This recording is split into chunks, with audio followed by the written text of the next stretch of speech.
D, I'm looking kind of dark. You might have to adjust my aperture or something. Turn my audio up too, man. You know I like to lounge back in my chair when I kick it.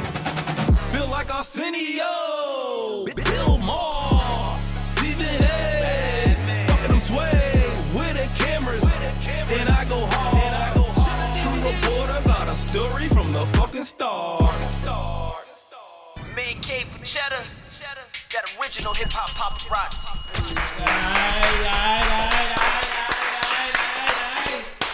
Ladies and gentlemen, today we had a real choke, no motherfucking joke in the building. What up? Thank you. It's been a minute. I've been trying to catch up with this man for a minute, but he's extremely busy.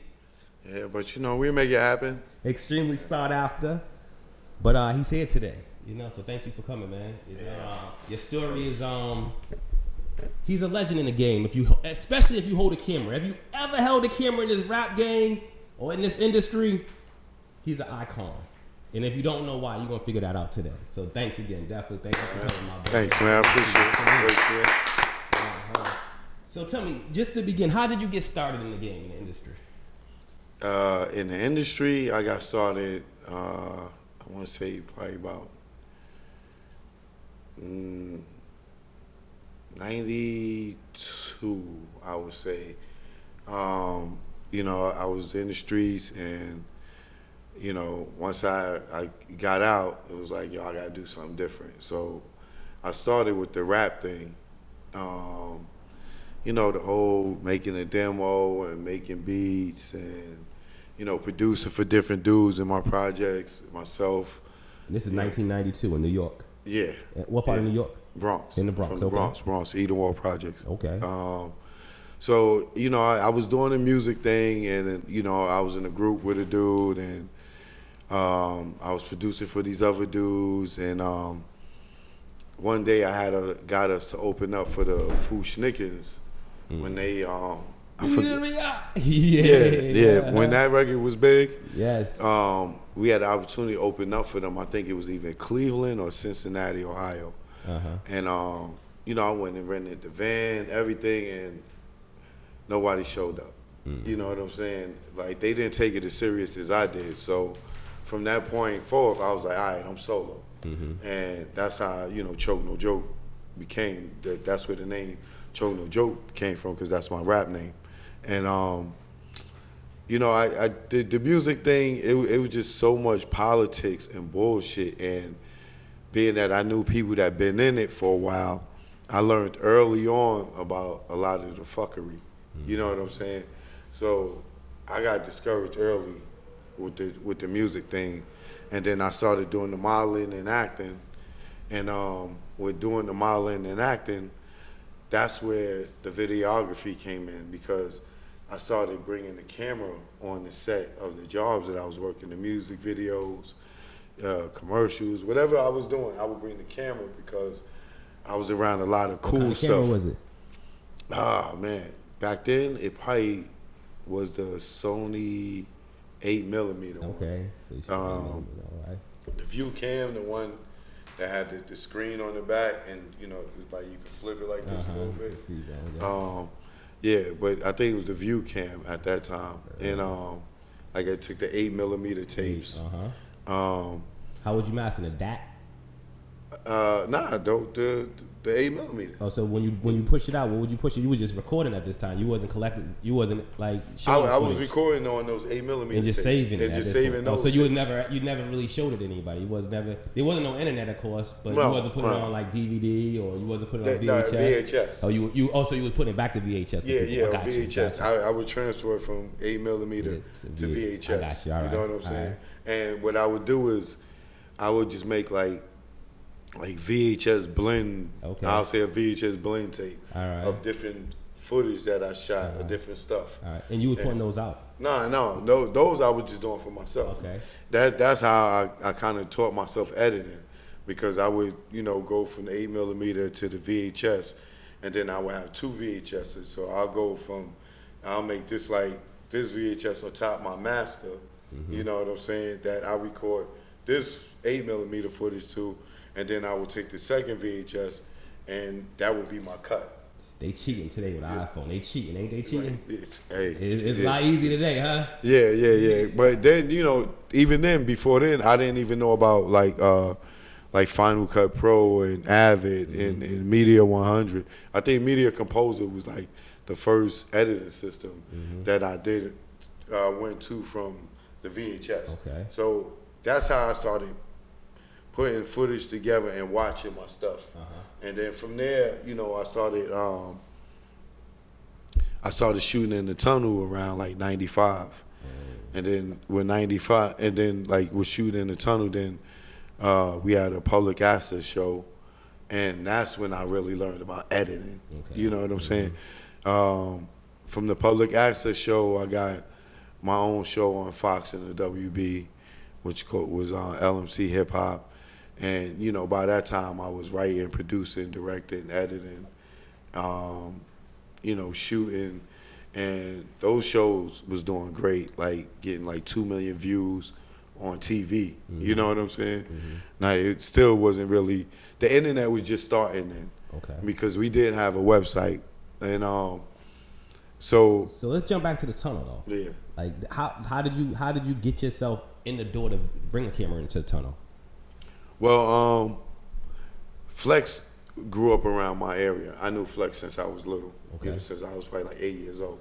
Phone Master Flex, that is. And he was the DJ at the tunnel. So at first, me getting into the tunnel would be me waiting on Flex, and all I do is I'll just help him carry his records in, and that's how I got in free. You know what I'm saying? Camera. Yeah, but you had to walk with metal detector, or you did with the camera. You was good. I was good anyway because I was going in with him, so it wasn't going to be no search.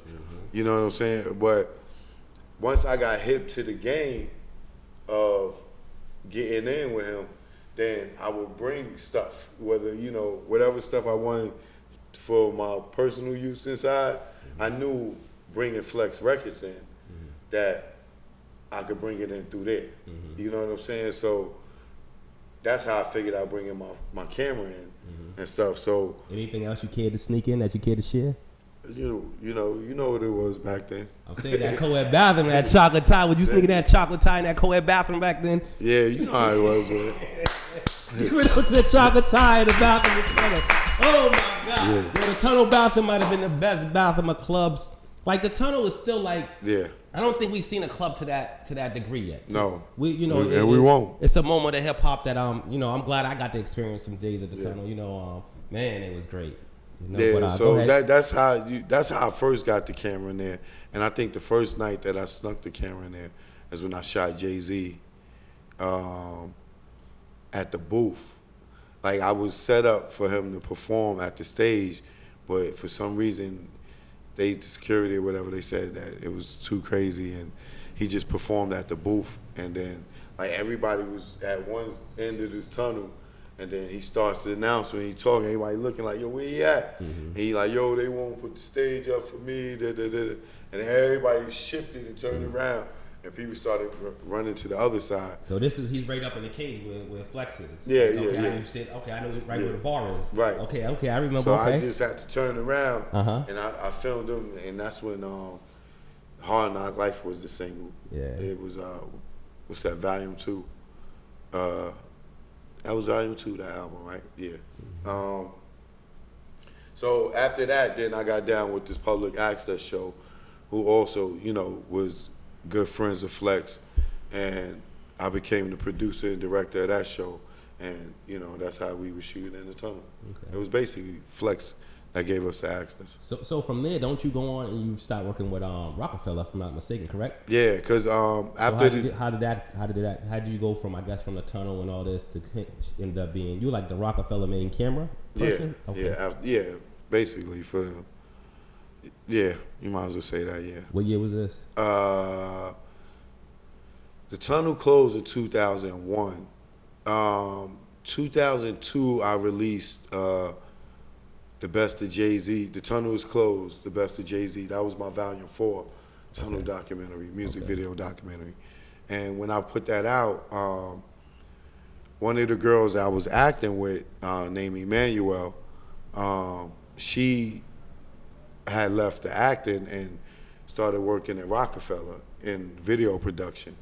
So when I was putting it out, the documentary, I went to her, and I'm like, yo, I need some commercials from y'all to put on this Jay-Z joint. And she was like, all right, let me talk to Dame about it. So, you know, they had a few trailers that was coming out. I think Backstage was already a trailer. There was a trailer for Paid in Full. The comedy that was the robbery comedy. What was that? With Kevin Hart, you know.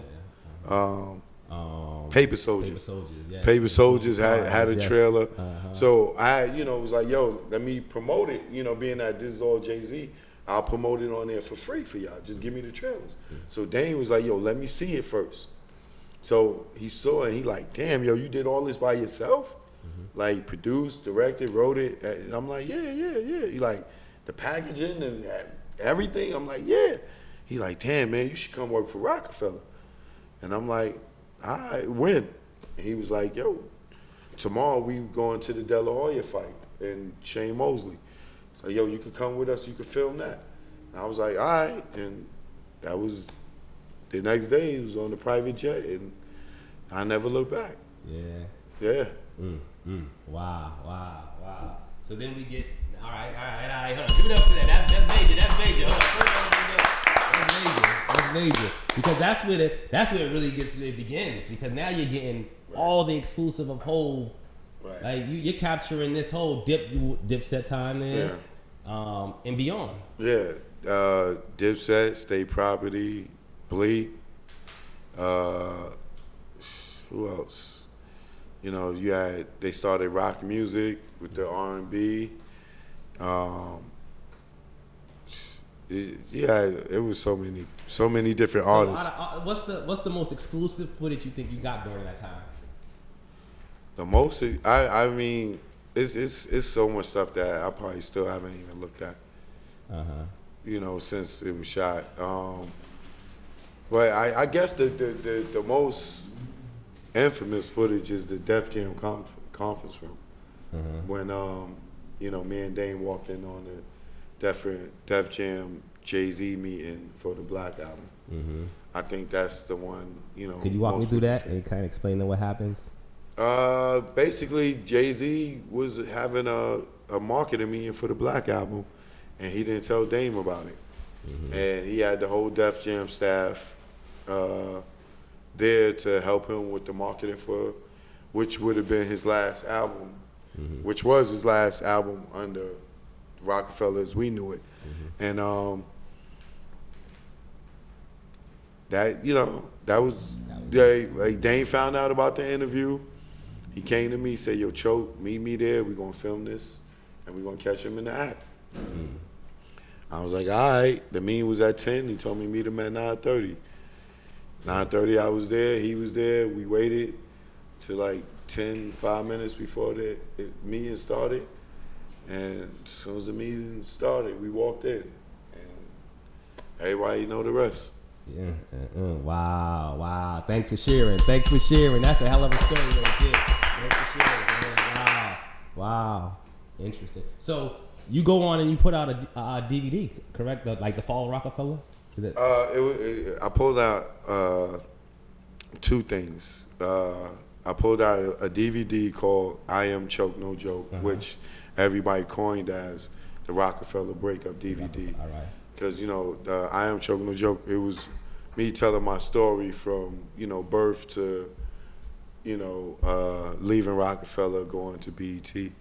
But everybody called it, you know, the Roc-A-Fella breakup DVD, and it was, you know, it was #1 in the Don Diva magazine right here, which y'all can see. Salute to Don Diva. You know what I'm saying? In the Hood Lab, which was good for me because at that time, you know, Dane produced a documentary with Jim Jones called This Is Jim Jones, and they was #2 and I was #1. So that was like, you know, sweet revenge type of thing.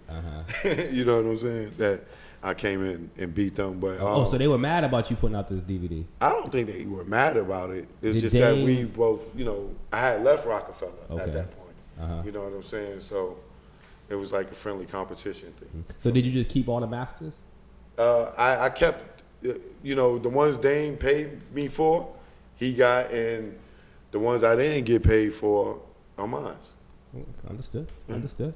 I understand. Shit, you ain't got to tell me twice.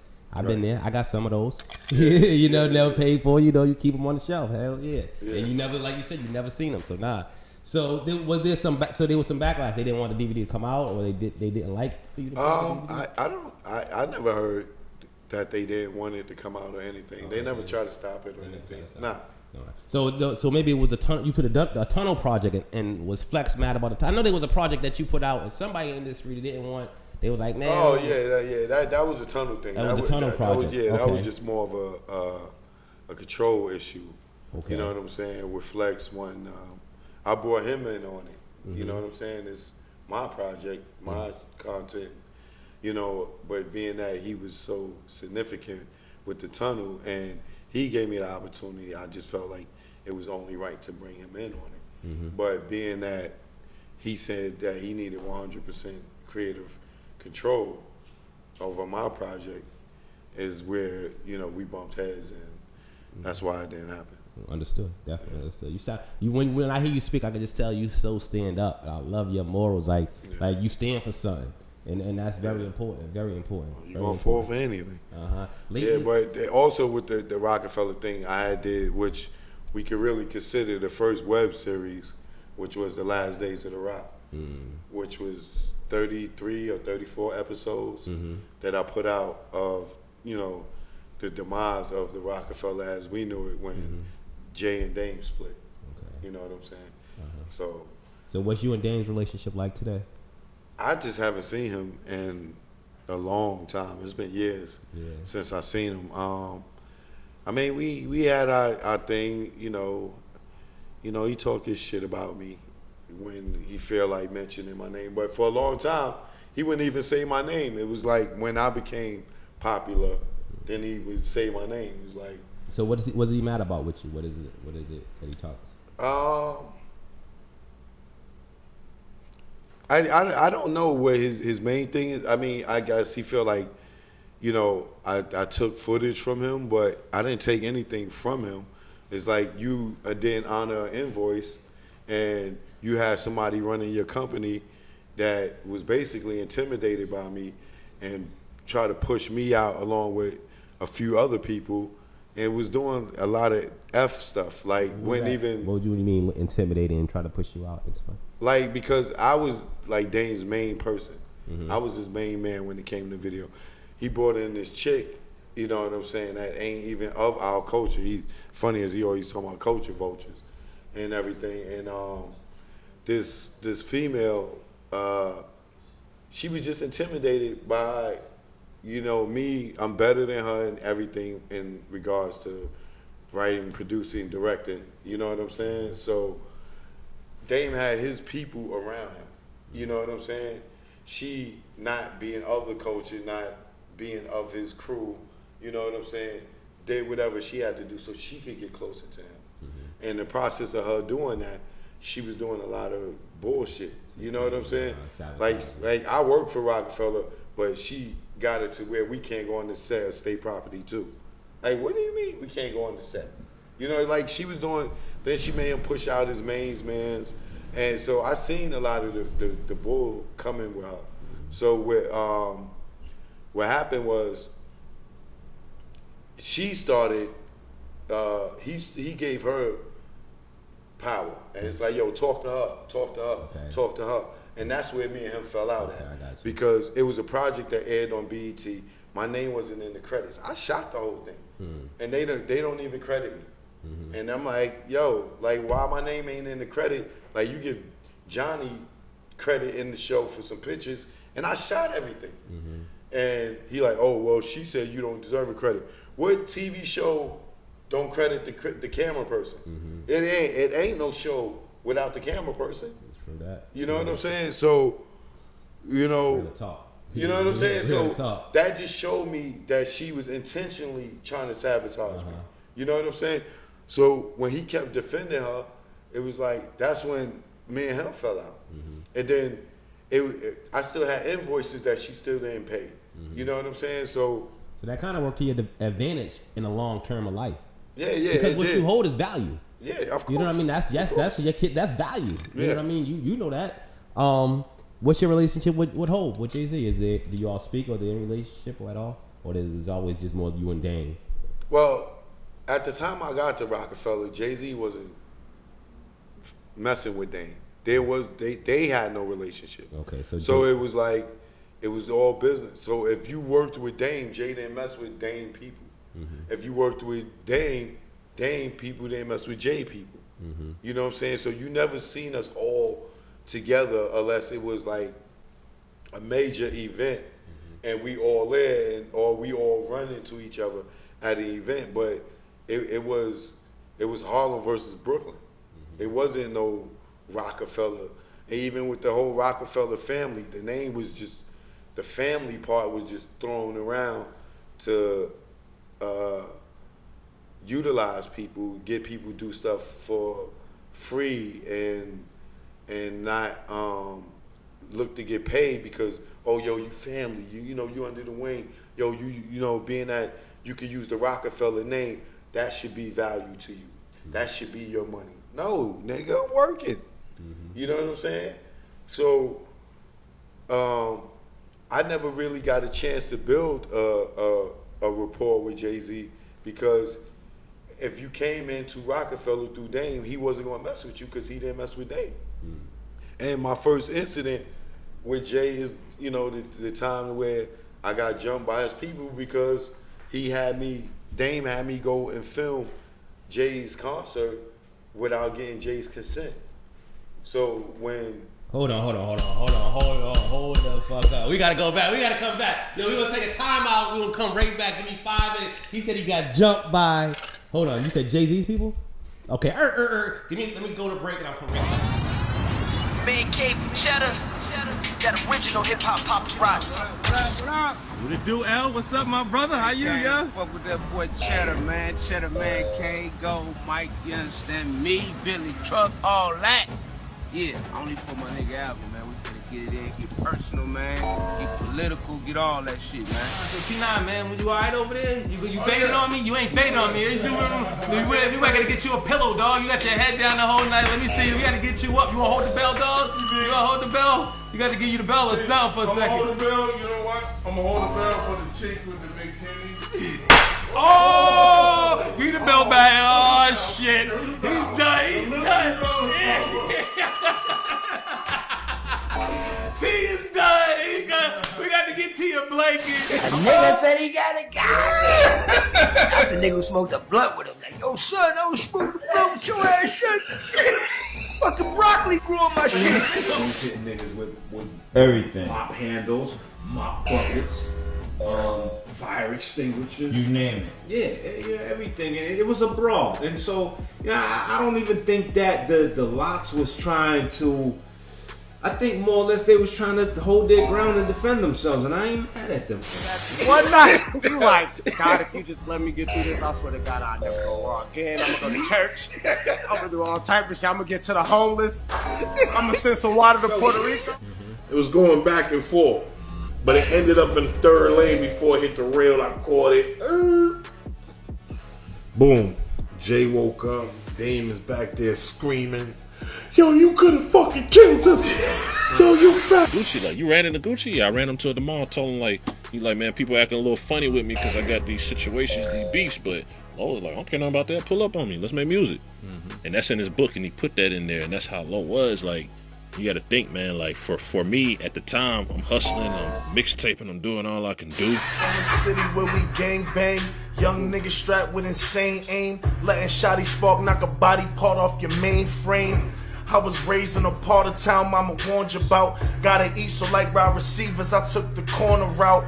Yeah, get it gang on what the talk's about. My little homie strapped it young enough to take your daughter out. Got all sort of clout.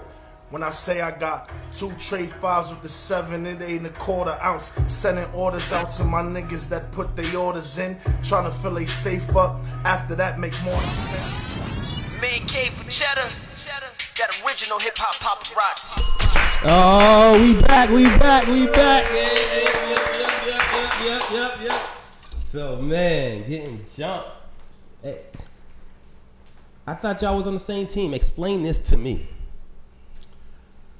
Well, I mean, like at that time, what a lot of people didn't know, I didn't know at that time that there was a separation between Dame and Jay.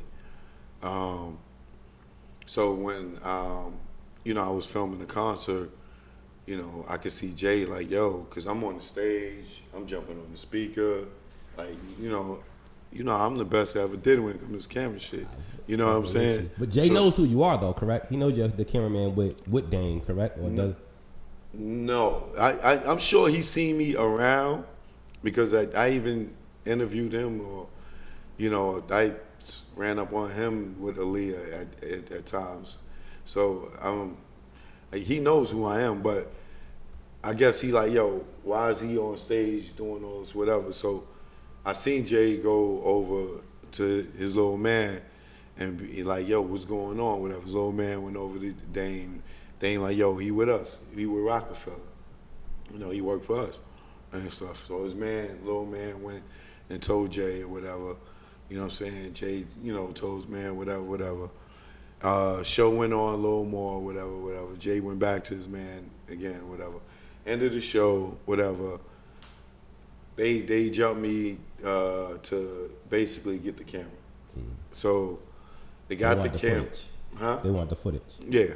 So, they jumped me, I dropped the camera, they get the camera, run out the back of the venue. Boom. How many of them? Just out of curiosity. It was about 4 or 5 people. Yeah. Yeah, it was 4 or 5 people. Yeah. Yeah. Okay.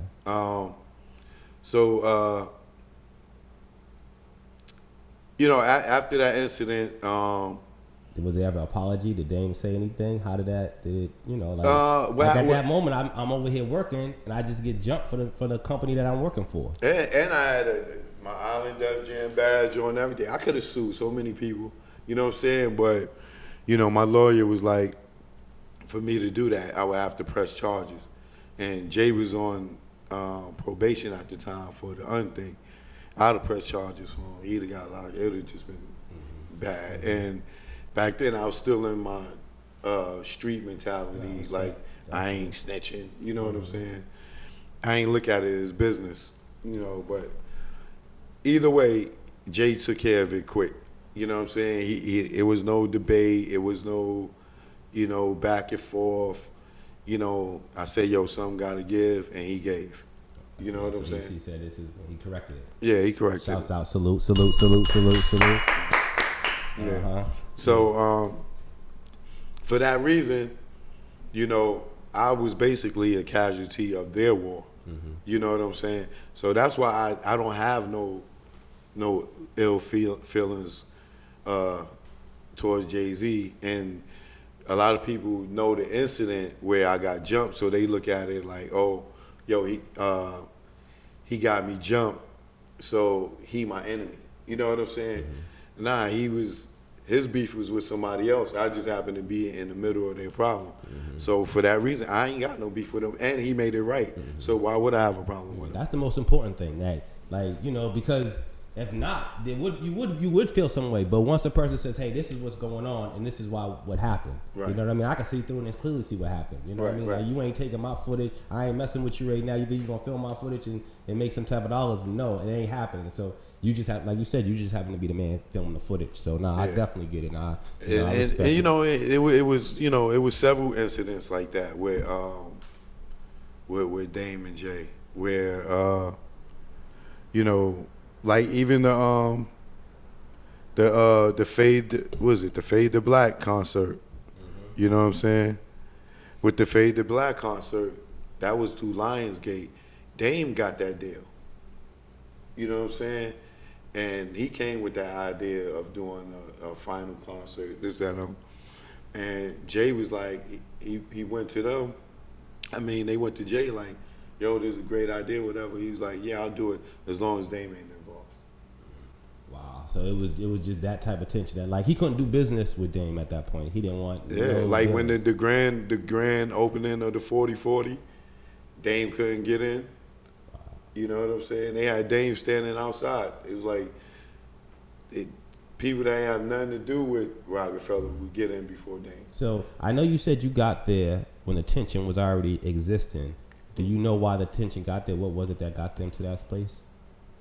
I in my personal opinion, I would say women, ego, money. Okay. So all the talk about, you always hear about, when Jay went on vacation, he made Cam president. That's just something to keep it going. That will fall under ego. Ego. Okay, so just ego. You know what I'm saying? Like I said, that will fall under money too, because I'm your partner. So you should be discussing these type of things with me before making announcements or letting anybody make an announcement. You know what I'm saying? Let's have that conversation first. So that falls under money and ego. Your ego will allow you to go ahead and do that. You know what I'm saying? And then business-wise, you're not talking to me, and that affects our money.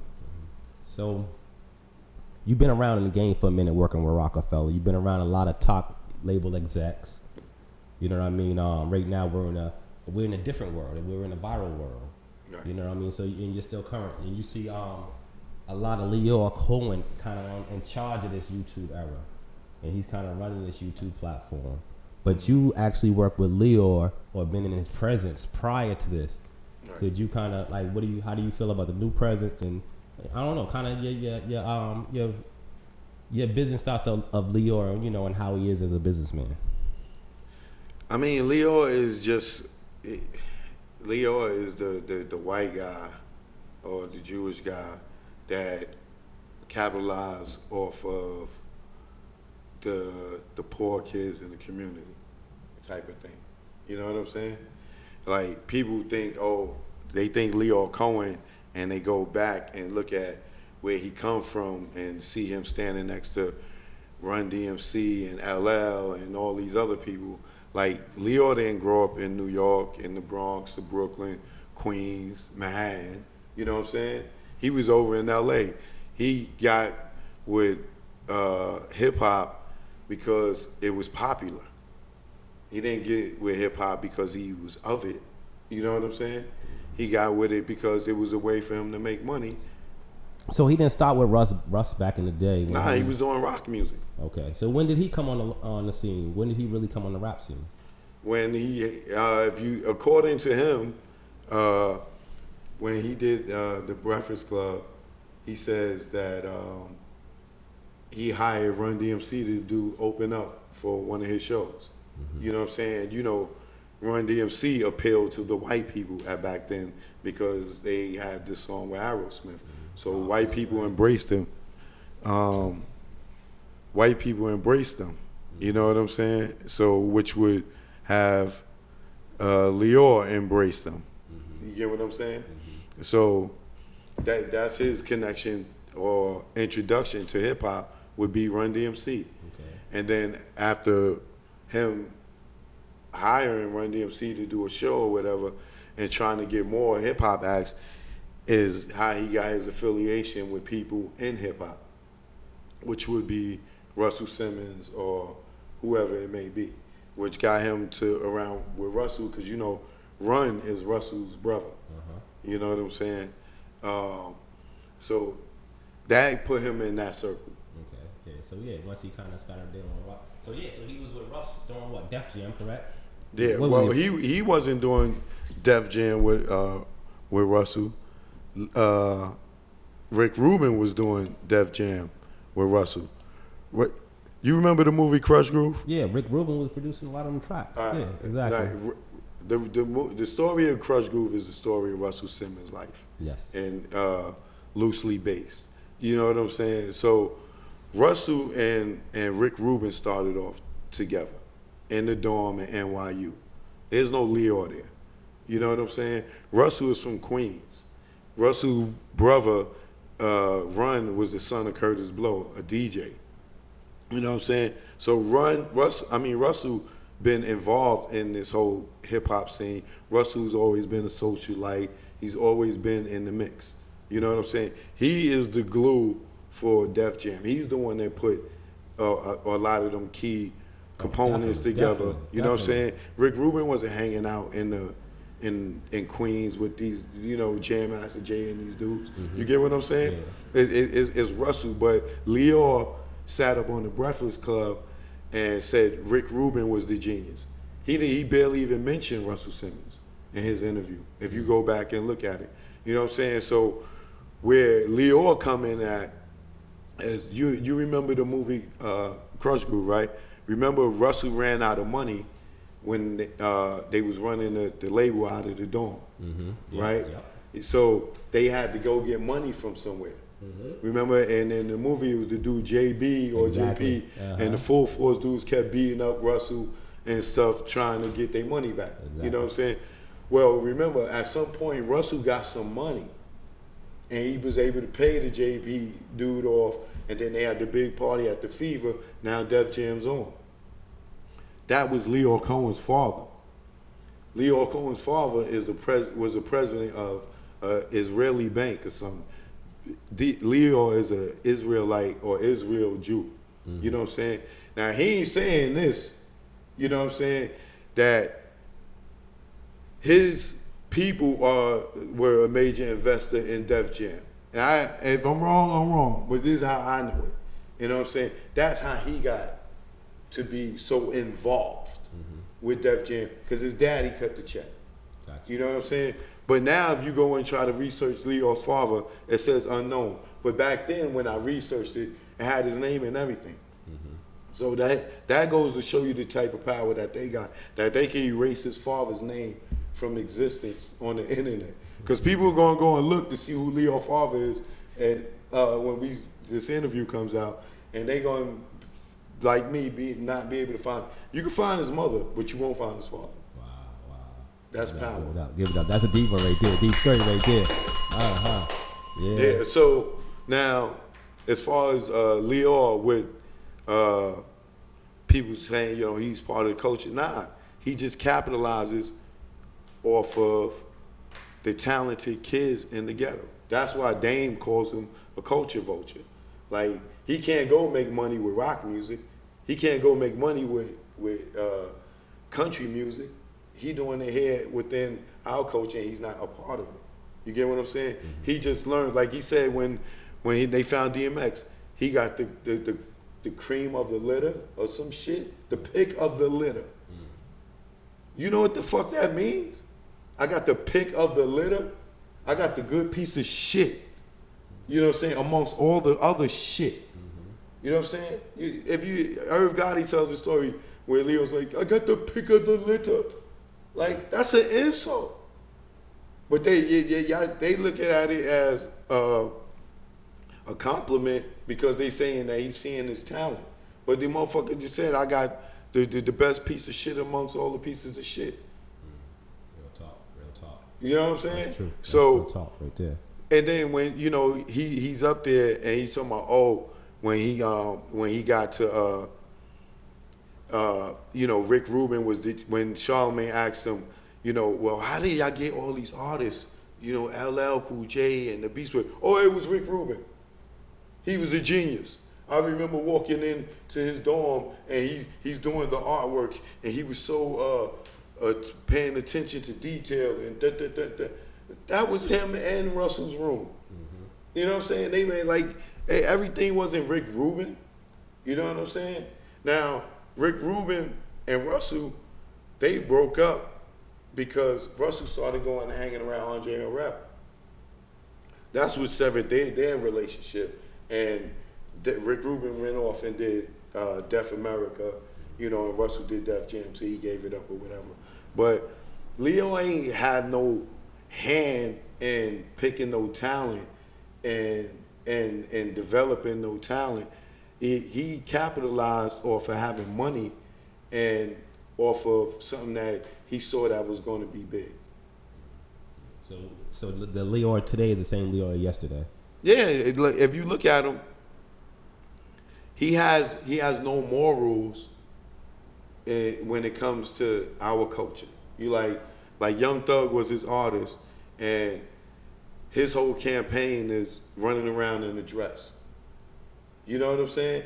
Now, I don't think he's personally gay, because I told people 10, 15 years ago, they like, yo, How do you make it in the industry? I said, yo, act like you gay. And people was like, what? What do you mean? I said, I'm telling you, act like you gay, you gonna blow up. You know what I'm saying? Get you a gay manager. You know what I'm saying? Because this is where it's going. And I'm telling people this in early 2000s. Now look where it goes, where we got a rapper that's popular because he wearing a dress.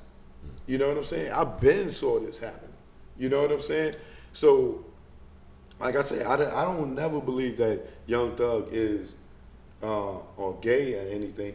He just capitalized off of what I knew over 10 years ago or earlier. You know what I'm saying? That they gonna play that card to try to manipulate our youth into slowing down the reproduction of man. That's ultimately what it is. But once you got somebody that's popular and has influence, we're gonna use that person to help, make that happen with their influence. You know what I'm saying? You think Jay-Z's not gonna put the dress on because he put too much time in. You know what I'm saying? But Lyor will sit there and push an artist that's wearing a dress, knowing that us in hip hop, you know what I'm saying, we may not be homophobic, but that's not of our culture. You know what I'm saying? That's been a big stigma in hip hop. But you the one out here promoting this. You gonna help promote feminizing our little young boys and stuff. You know what I'm saying? By using this man's image and popularity. And this your artist, Lyor? You know what I'm saying? Like, could you see D and Y putting DMX in the dress? Never. You know what I'm saying? Like, is Dame and Jay gonna put Beans in the dress? You know what I'm saying? No. You know what I'm saying? So you supposed to be hip hop, and you know that, you know what I'm saying, that's not of the culture. It's anything. We would accept him for his music. You know what I'm saying? Just like any other trap nigga out here that didn't have to put on a dress. You know what I'm saying? So it's like, I personally think it hurts him. For me, because I like Young Thug's music. Right. But for me, you know what I mean? Like the image, I don't want to see that image. But his music, like, yo, he makes some nice music. You know what I mean? And for me, I can't even get into the music because I can't see past that. You know what I'm saying? So I might grow to like something that he got that's constantly playing on the radio like that, because they program us like that. You know what I'm saying? But I'm not going to check his catalog because I'm not getting past that. And not that I'm homophobic or anything, but it's like, yo, my man, what are you teaching our little young boys? You know what I'm saying? Like, come on, my man. You know what I'm saying? But so Lyor goes to show you, if he could put that artist out like that and not pull his coat, you know what I'm saying? Just like he's saying, oh, if somebody's sitting there drinking lean, he'll tell him, yo, you drinking liquid heroin. All right, well, you're not going to tell this man, yo, I don't think you should wear a dress. You could do anything you want. You know what I'm saying? Go get some rainbow hair and rainbow teeth, like this other kid. You know what I'm saying? Like he got Tekashi 6ix9ine. You know what I'm saying? That's his artist. That's his artist now. That's why you seeing Tekashi starting to get all these new big looks. Because it's Lyor. You know what I'm saying? He wasn't getting that with his normal Treyway crew. Now he at the Latin Grammys. And all these are Lyor getting songs with Nicki Minaj. There's Lyor connections. Lyor. He doing the Made of America. Speaking of Lyor now, I know he owns YouTube, or he's the president of YouTube. I'm sorry. Yeah, he's running but he changed YouTube up the music. format, the pay format. What they doing is a lot of y'all that's noticing that y'all getting them pay cuts. They using that money to put into YouTube music to fund. So what we doing now is we funding their artist career. This way they ain't got to go in their pocket. So that's real. That's why we getting that pay cut, and that's my personal belief. Speaking of the Breakfast Club, that's what Lyor was on.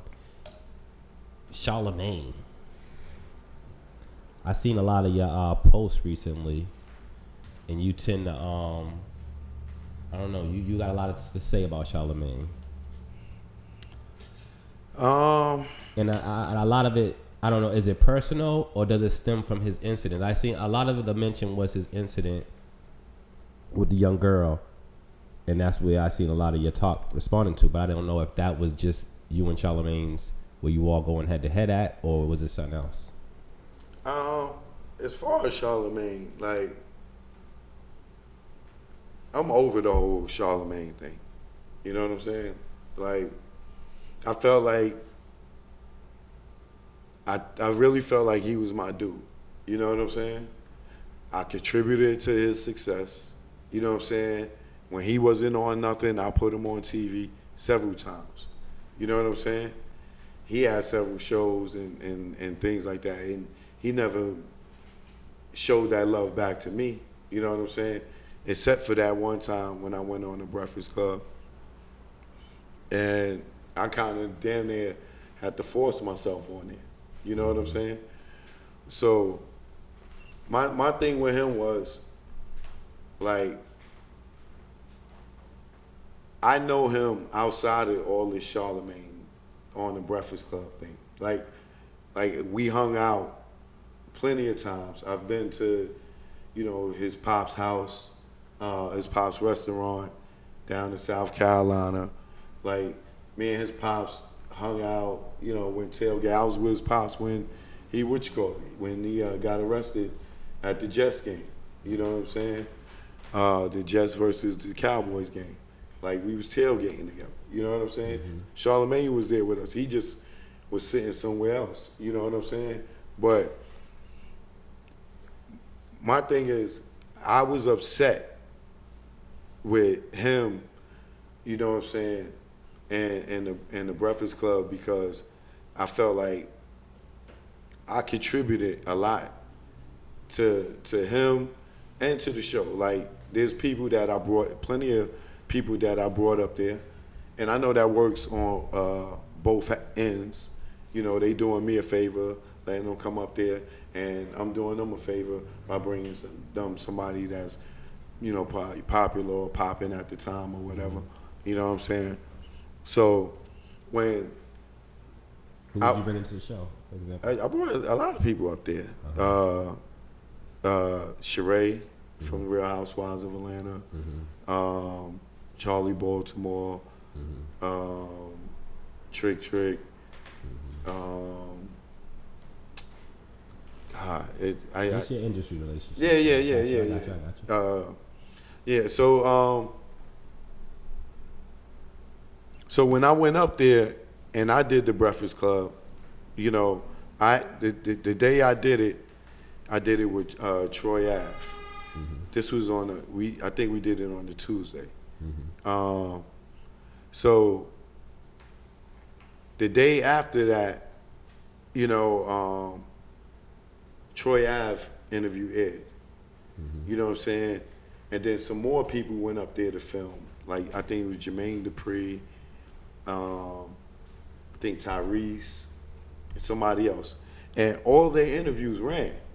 You know what I'm saying? Mine still didn't run. You know what I'm saying? And they coming behind me. And I'm like, all right, well, you know, they got bigger names than me, you know, or whatever. I get that. You know what I'm saying? But now it goes into Saturday. You know what I'm saying? And they didn't run it. You know what I'm saying? So now I know some bullshit going on. You know what I'm saying? And not only did they not run it, they didn't post a picture that they took with me. You know, like they do with everybody else. None of them. You know what I'm saying? So I saw the conspiracy. I saw what was going on. I said, oh shit, they not gonna run it. But little did they know, I recorded the interview myself while we was recording. So when they didn't run it by Saturday, I said, yo, fuck it. I'm gonna upload it. And I uploaded it.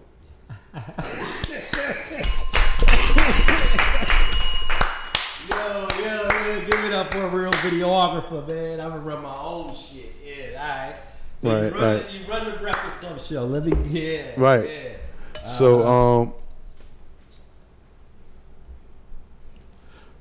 once I run the joint, I get a call from Charlamagne.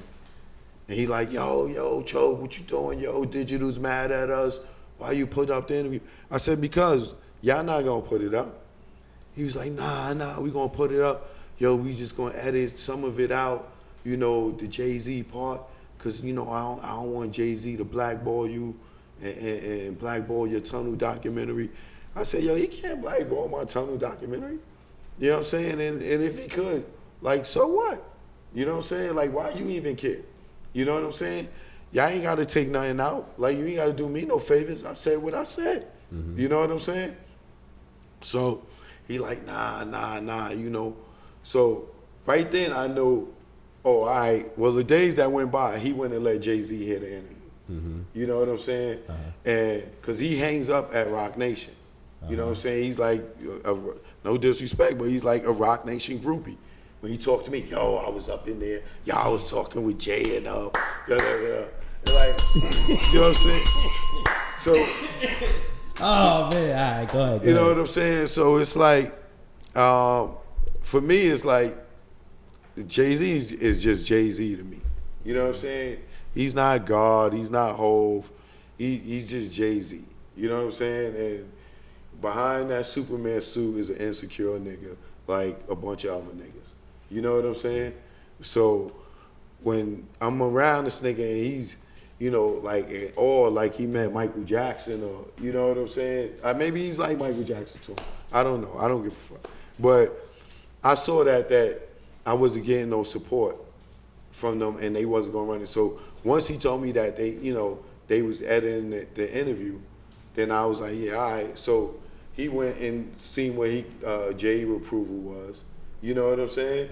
About it. And that's where our whole problem started.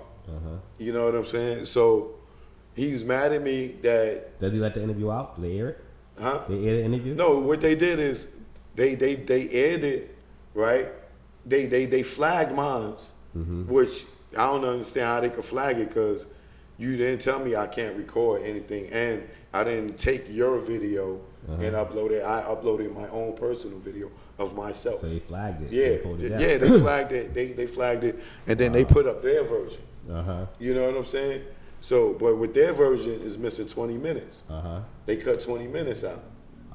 You know what I'm saying? And my thing was, don't ask me nothing about anybody if you don't want me to give you the straight up answer. You know what I'm saying? And I wasn't saying that, you know, I got a problem with Jay-Z now. It's like, if you asking me about what transpired back then, I'm talking in past tense. You know what I'm saying? This is how I felt back then. Now I ain't got no fucking problem with him. You know what I'm saying? I ain't have no problem with him once I got that check. You know what I'm saying? Like, once it cleared, that was good. You know what I'm saying? So it was like, for me, I felt like I known Charlamagne longer. You know what I'm saying? And I felt like we had a better relationship than this, you know, newfound relationship he got with Roc Nation and niggas over there. You know what I'm saying? And shit. So for me, I got emotional at the time, and I think I did an interview with Doggy Diamonds, and I kind of talked about what happened with that whole situation, with them not uploading it, but with them not supporting me by, like, promoting it. Then they only put it on YouTube. They never put it on the Power website. No? Wow. Nah, they only put it on their YouTube page. And that video got 500 something thousand in views, and nobody even promoted it. You know what I'm saying? Real talk. See, people want to hear the story. Heck yeah. So, and that's on their YouTube page. You know what I'm saying? So my whole thing with him, I got upset with him was because I felt we had real love, not this industry love. You know what I'm saying? Real love. You know what I'm saying? And I see that he got caught up in the politics of the industry shit. You know, like dick riding, niggas that bleed just like us. You know what I'm saying? So, but that brings me to the thing with the girl Jessica Reid. Now, with the Jessica Reid thing is, that situation started with Star. Star broke that story about the girl coming forth. And the only reason the girl came forth, basically, is because Charlamagne kept talking about it and laughing and joking about it. And then he go and put the story in his book. You know what I'm saying? So here is some bones you had buried, and you digging this shit up your goddamn self. You know what I'm saying? You coming out talking about how you drugged her. And what does he say in his book? Is this? He talks about in his book. He talks about the same incident he talked about on the podcast. Okay, so he says he's drugged her. He says you know alcohol or something. He say Spanish fly or whatever the fuck, whatever it was. But he admits to drugging and the girl or whatever, or whatever. So what happens is Star breaks this story. When Star breaks this story, the girls referred to me to help her with it on the film side. You know what I'm saying? So when she came to me, I went and met her. You know what I'm saying? And I filmed the process of meeting her, and she went and had me sit with the detectives from the precinct that, you know, arrested Charlamagne for this. You know what I'm saying? So I sat with detectives 5-6 hours. You know what I'm saying? So, like I said, her whole thing is that now he's making money off of it, you know, by, you know, telling the story in the book. He's on the podcast talking about, so all he did was pull the scab off the wound that this woman has been trying to get rid of, but now it's all popular because everybody's talking about it, and she's reliving it. You know what I'm saying? So I go see her, we go sit with the detectives or whatever, and I filmed this whole process, you know, and I was gonna make a documentary for her. You know what I'm saying? And but then this whole thing became about me and him. It wasn't about her. You know what I'm saying? Everybody, you know, I ain't gonna say everybody, but people are saying, oh, you just mad at Charlamagne because of the Breakfast Club thing. Oh, you just mad at Charlamagne, you know, you just mad at Charlamagne. You only doing this to take down Charlamagne because you mad at Charlamagne. Like, I got a vendetta against him. And it wasn't that. It's just the fact that from sitting down with them detectives and reliving this whole thing step by step with this girl, I knew she wasn't lying. You know what I'm saying? I knew she wasn't lying. And the detectives made it clear, but it's the fact that Charlamagne pled guilty to the charge. You know what I'm saying? But when he pled guilty, the girl didn't went and testify. Her mother didn't want her to testify because she was traumatized. So by her not testifying, they dropped the charge to him giving a minor alcohol, because he was like 23, the girl was 15. You know what I'm saying? So being that the girl didn't come and testify, they just dropped the charge down to him giving her the drink. You know what I'm saying? And with them dropping the charge, he got 3 years, and then he got sentenced to 3 years, and then 3 years suspended with 3 years probation. And then with the he did the 3 years probation, and then later on in life, he went and got this thing expunged off his record. So initially, he pled guilty to what happened, but being that the girl didn't cooperate, he pled guilty to a lesser charge. He pled to a lesser charge. So you can kill somebody, you can murder somebody and plead to manslaughter, but that don't mean you didn't kill a person. True, very true. You get what I'm saying? Been there, see it all the time. All right. So the reason I, fell back off that situation because it started looking like it was about me and him. I was doing this to destroy him. So that's why I just kind of fell back off of it. Okay, you know what I'm saying? So is she still moving forward? Or yeah, she's doing what she got to do. You know what I'm saying? But, you know, like I said, I had a relationship at one time. I went, even though I believe this girl, you know what I'm saying, 100%, you know what I'm saying, I don't have to destroy him. So you're going to just stand away from you it? You know what I'm saying? Yeah, like, I don't have to play a part in that. You know what I'm saying? Any other projects you got coming out that you're working on? Yeah, I'm definitely, I got a project that I'm working on right now. I don't want to talk about it until the ink is dry. Because the haters, y'all be blocking. It's always real out there. I got to bob and move like this until the ink is dry, then I can announce it. So you know who you are, and you can't be trying to make no phone calls. I want to definitely thank you for coming and keeping it real. I told y'all when we started, we got the real choke no joke, but thank you for coming and keeping it 100. No doubt. It was an honor just to sit down and kick it with you, really, because you know, like, you've been there, you've seen a lot, you know, and you've seen a lot of from day one, damn near hip hop. You know, I don't know if it's day one, but it's damn near day two. It's day one, because I don't know if you was there, you know, when they were breaking records and all that other stuff. Nah, I was born in 71, Bronx. You from the Bronx? So yeah, you definitely day one. You I from seen the Bronx. Flash DJ in my park before he had a record deal. Okay, all right. You know what I'm saying? They jams in the park, extension cords out the window, or off the light pole. You know what I'm saying?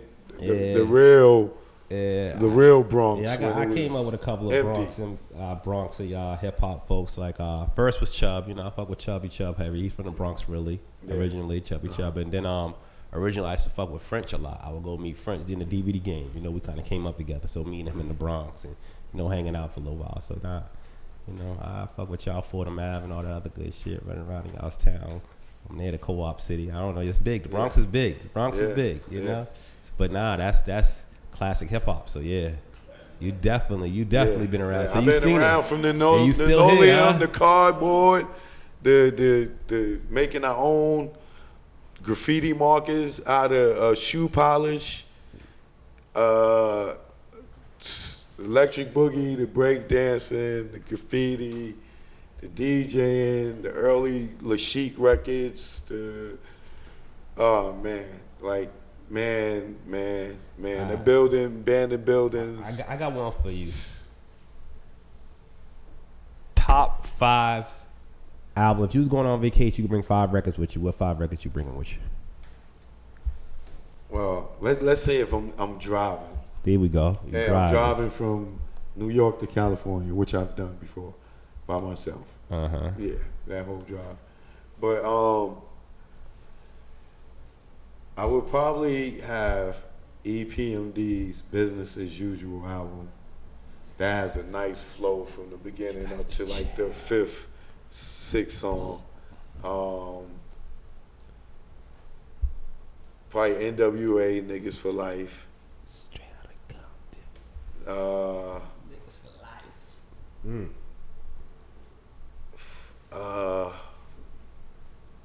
Probably Biggie's Life After Death. Another classic. For a long drive. You getting 2 CDs out of that. You working that one, huh? Yeah. You getting 2 right there. Good chase.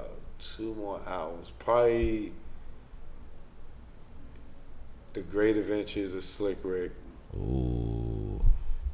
And the probably Rule's back. Probably one of Jay-Z albums. Probably it's going to be either Reasonable Doubt, Blueprint, or the Black Album. The Black Album, to me, is always going to be one of my favorites because that was the time when I was at Roc-A-Fella, and a lot of the stuff Jay talked about in the album was the stuff that he was going through, we was going through at that time. And, you know, like, it's so much stuff, like, you know, the Encore, like 99 Problems, I think, when you talking about Dame in the 3rd verse of that. It's just the Black Album. It's like I could visually see more than. That album is so soulful too. That's a soulful album too. I love that album. Yeah, definitely. But those would be my 5 albums on the road though. Right, top 5, I fucking with them. I like them. You know, they make the Man Cave. They make the list. Yes sir. Yes sir. Yes sir. Yeah. But man, we gonna get out of here. Thanks for coming though, man. Signing out. Any last words? Anything before you go? Yo, y'all check me out on Instagram. Follow me at Real Choke No Joke. That's RealChokenOjoke. Or shoot me an email, chokenojoke@gmail.com. Hit me up. I'm here. Twitter, choke_no_joke. And for y'all business people, LinkedIn, I'm all over the place, man. But thanks for having me. Y'all see where we at. We out.